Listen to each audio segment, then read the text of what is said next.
Hello and welcome to this new tutorial. In this tutorial, we will see how we can perform hand pose estimation using OpenPose library in Emgu CV. In the previous tutorial, we have seen how to use OpenPose to estimate the human full body points. You can check the previous tutorial for how to download and install the OpenPose. However, as a reminder, we can go and check it. You can write OpenPose in the Google search and go to this GitHub repository.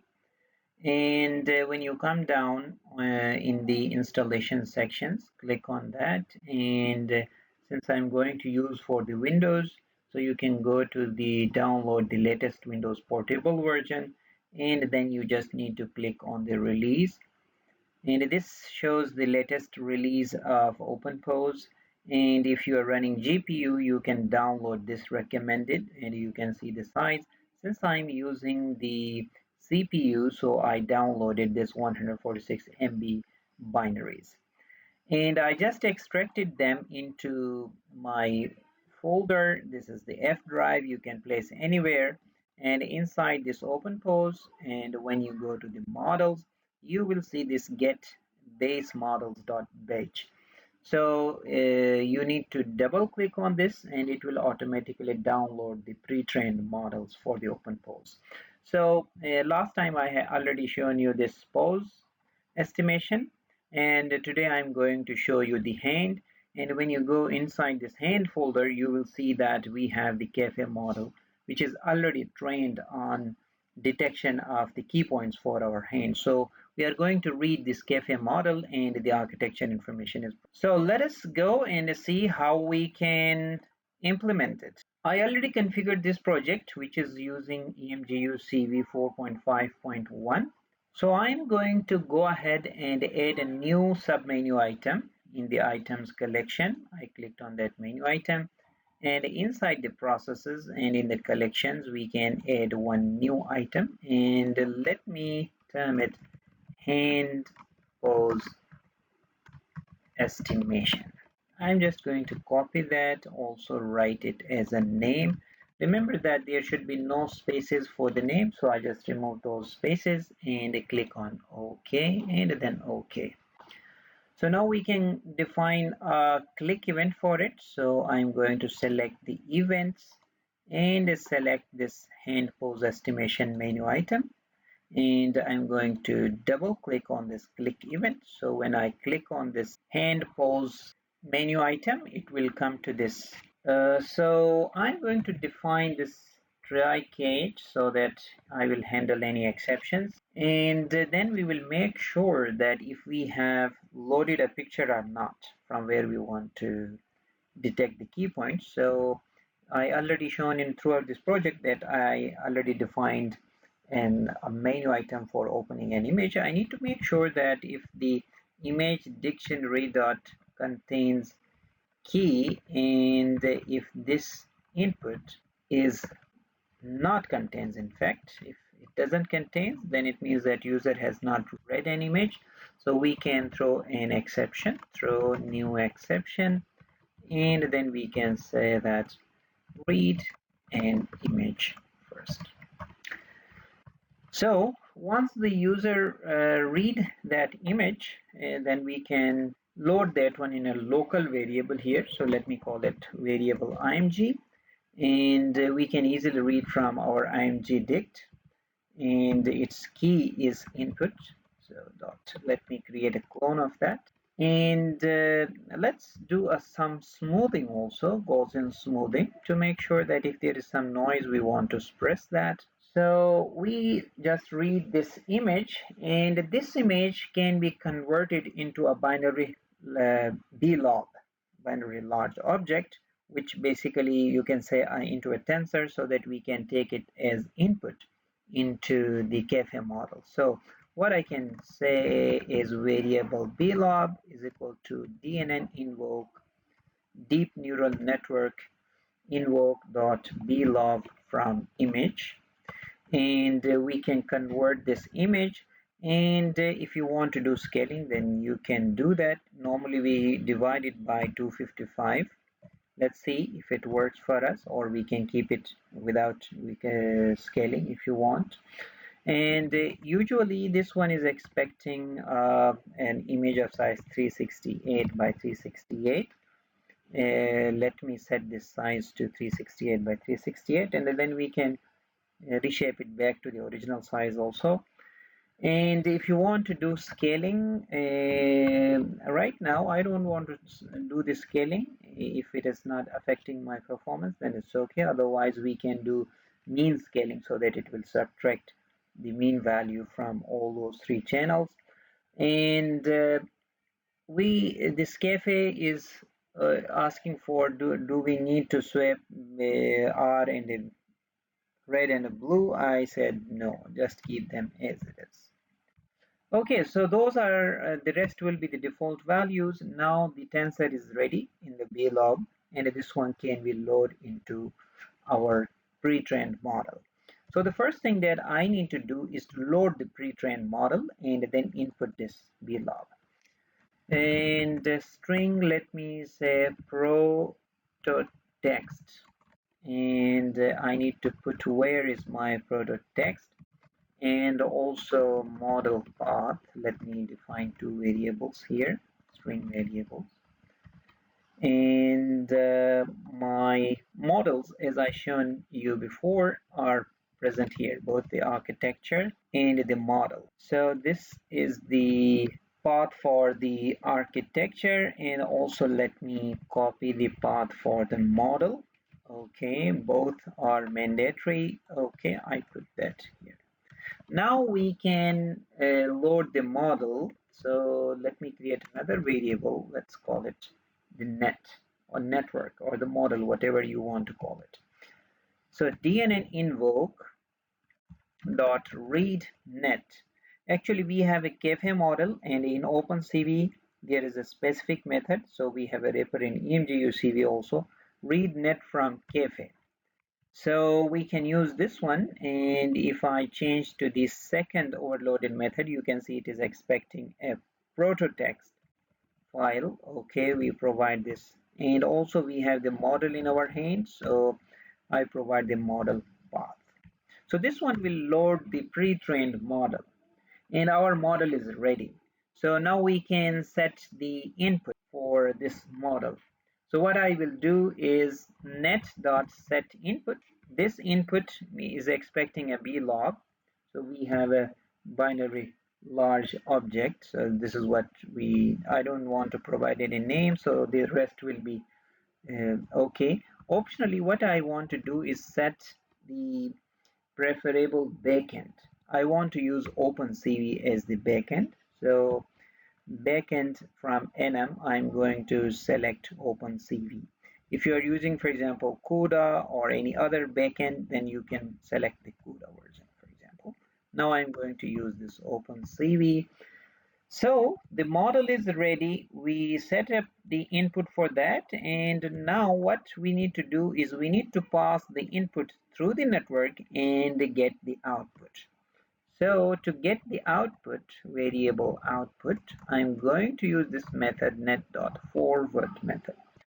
So now once we get the output, we need to process it to draw those key points. So the indexing and all the information of the key points is provided here. So when I go back to the original GitHub repository inside the docs, and when you click on the output, you will see information about the output for the hand. Last time we saw those for body. So these are the key points for the left and the right hand. They will detect separately.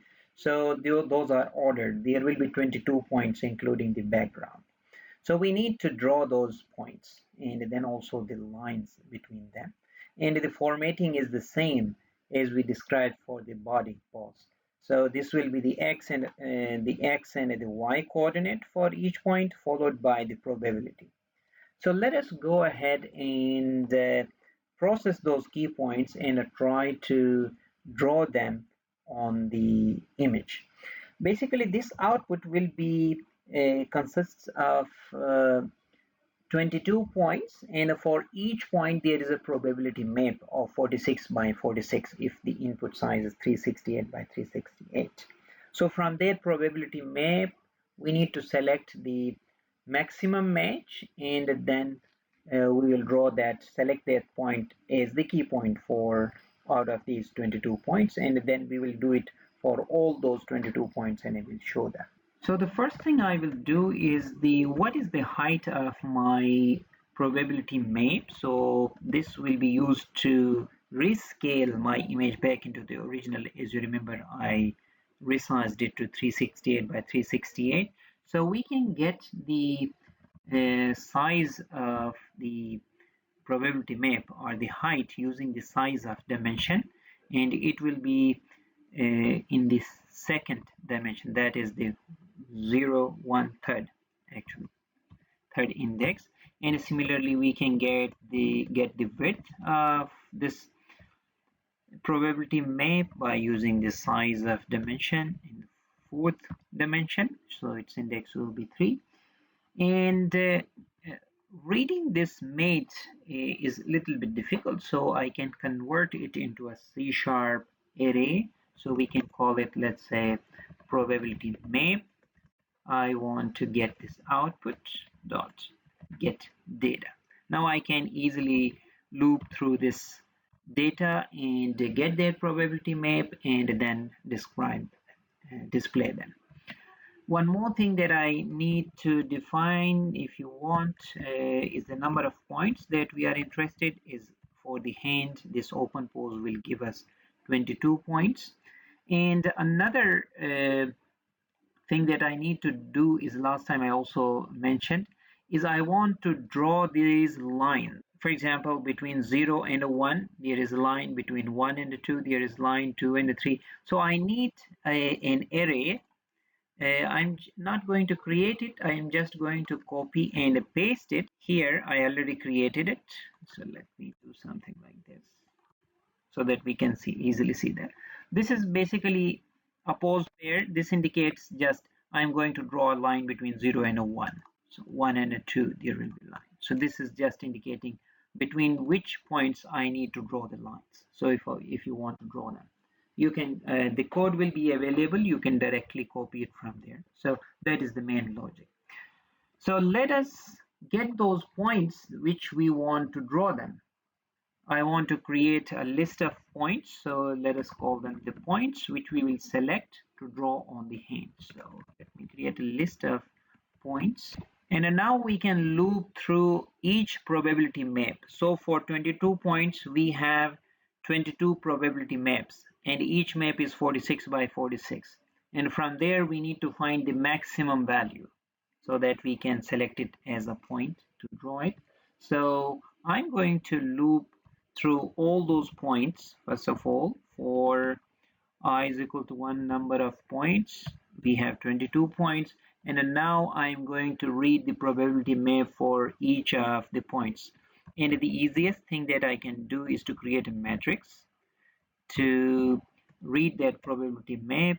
Let us call it matrix is equal to new matrix. And we already know that its width and height is the same, 46 by 46. So we already read it. And now we can read the data. For integer, we can call it row is equal to 0. And this row is less than output dot. This is the height actually. And we need to loop through the columns to read the data. So integer column. And this one will be, let's say, width, and I'm going to copy the value into this matrix. So what I will do, matrix of row comma column is equal to probability map dot get value. Actually this is a 4-dimensional image. First is the image ID. We have one image, so I'm just going to set it to 0. The second is our point, for which point we are going to do that. So ith point that we want to do, and then here is the row and the column. So we will read the image, we will read the value of the probability map and then assign it to this matrix. And this one is expecting a float, so let me cast it into a float. So we read for each point the probability map and write it into this matrix. Now what I can do is, out of that 46 by 46 points probability maps, I want to find the one which has a maximum value to be considered as the key point. And since I'm going to use the minimax function, it needs some variables. So I need to define them. For example, the minimum value, and we can define the maximum value, these 2 points. Let's set them to 0. Also this one 0. And we need also 2 points.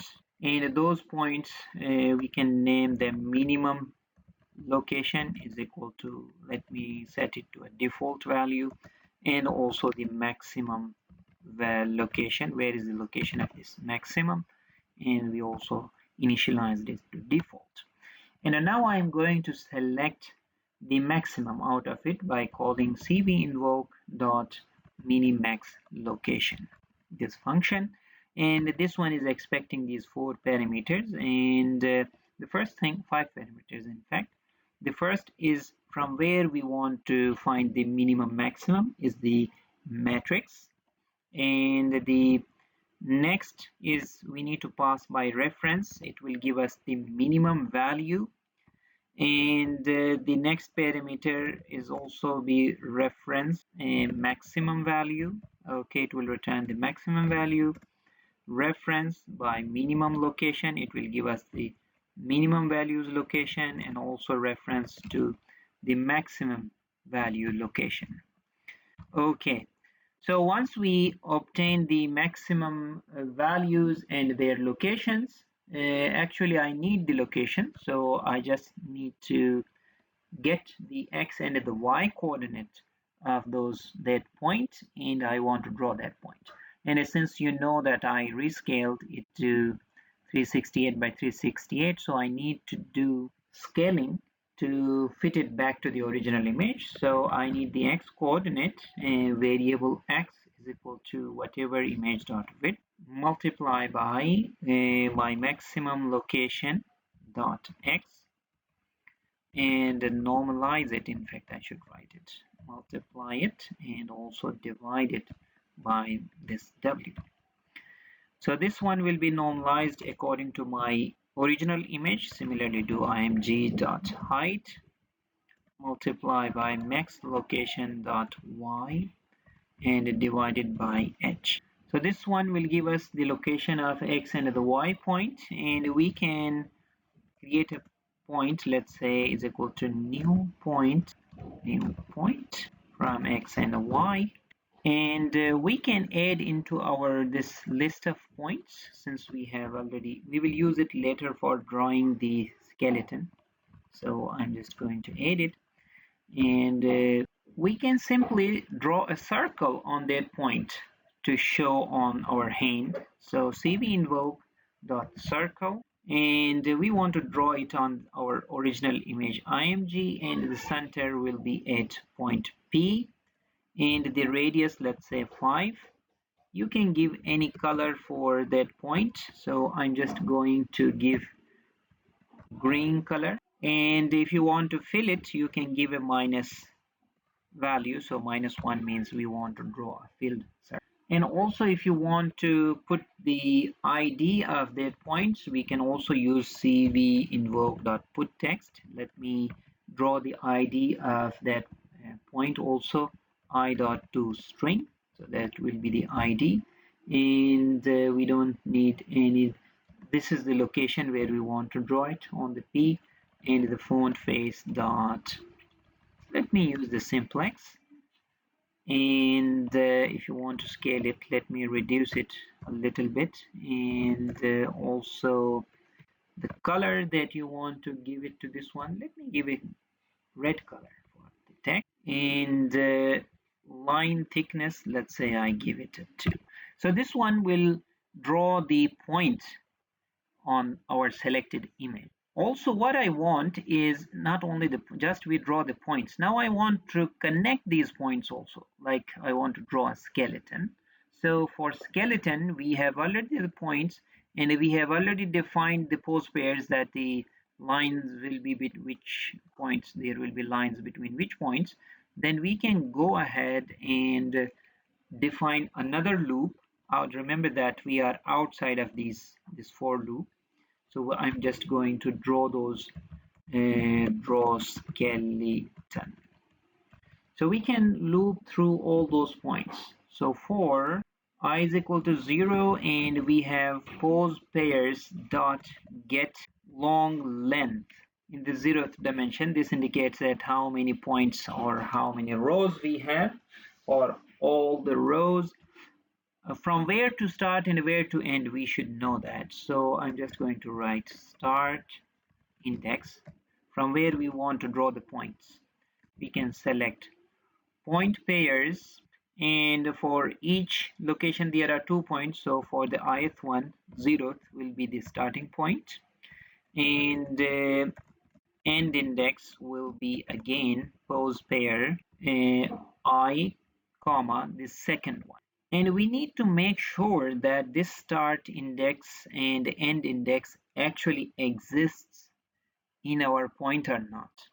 Actually, I did not apply a threshold and I hope they are present, but to make sure that those are present, we need to check it. If points dot contains points of my start index, if it is present, and also make sure that, let me copy this one, and the end index, if both are present, then we can actually draw a line between them. Say we invoke dot line, and we want to draw it on this img, and from where we want to start at the points of start index to the point of end index.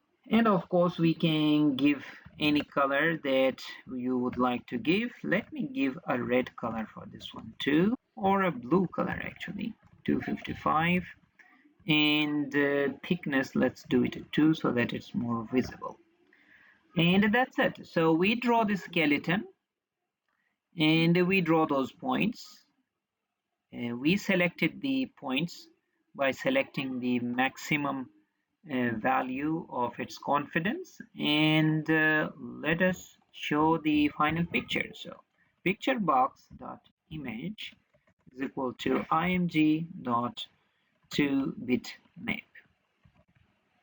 Okay, so many of people were asking me, so I will write, if you want to use this 2-bitmap, you need to install a separate package, that is cv.bitmap.